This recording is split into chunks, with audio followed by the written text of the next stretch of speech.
Before Poe ever penned a Raven, before Hawthorne haunted us with Puritan guilt, there was Washington Irving. The man who gave us Sleepy Hollow and Rip Van Winkle didn't just invent American folklore. He shaped American literature.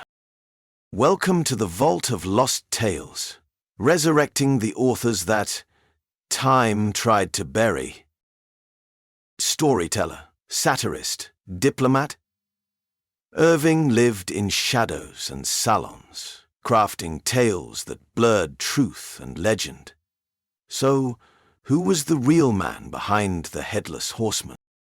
Washington Irving was America's first internationally famous author, born in 1783, just as the American Revolution was ending.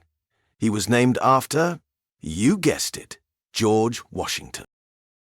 Irving grew up in New York and began writing under playful pseudonyms like Diedrich Knickerbocker, blending satire, history, and tall tales.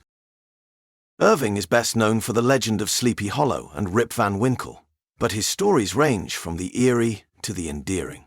He drew inspiration from European folklore, German ghost stories, and the sleepy Dutch villages of upstate New York, places he visited and imagined as a boy, and later reimagined through a Gothic lens.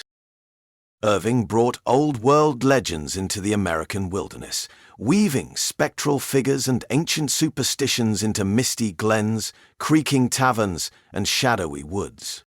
He didn't just borrow from folklore, he naturalized it, made it American. Thanks to him, we see the Hudson Valley not just as a river valley, but as a haunted, enchanted place. Irving didn't just invent American folklore. He helped shape how Americans imagined the world beyond it. He spent over 17 years in Europe, living in England, France, Germany, and Spain. While abroad, he became a literary bridge between the old world and the new, writing romanticized histories, cultural essays, and even a best-selling, though not entirely accurate, biography of Christopher Columbus.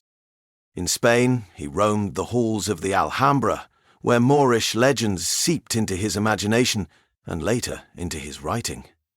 And in the 1840s, he took on a new role as the U.S. Minister to Spain, making him one of America's first literary diplomats. He wasn't just telling stories, he was shaping national identity and international perception with every word. Irving died in 1859, but his stories never did. Every Halloween, the Headless Horseman gallops anew, scaring generations who never even heard his name. Sleepy Hollow has become part of our cultural DNA, and Rip Van Winkle still naps his way through literature classrooms.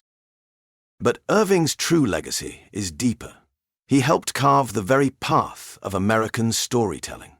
His sharp wit, rich narration, and supernatural flair set the stage for Poe's psychological terror, Hawthorne's moral allegories, and Twain's satirical bite. Before there was an American voice, Irving was already clearing his throat. In many ways, he invented the American short story, then tipped his hat, vanished into the mist, and let the legends grow. Don't forget to like, subscribe, and share your thoughts below.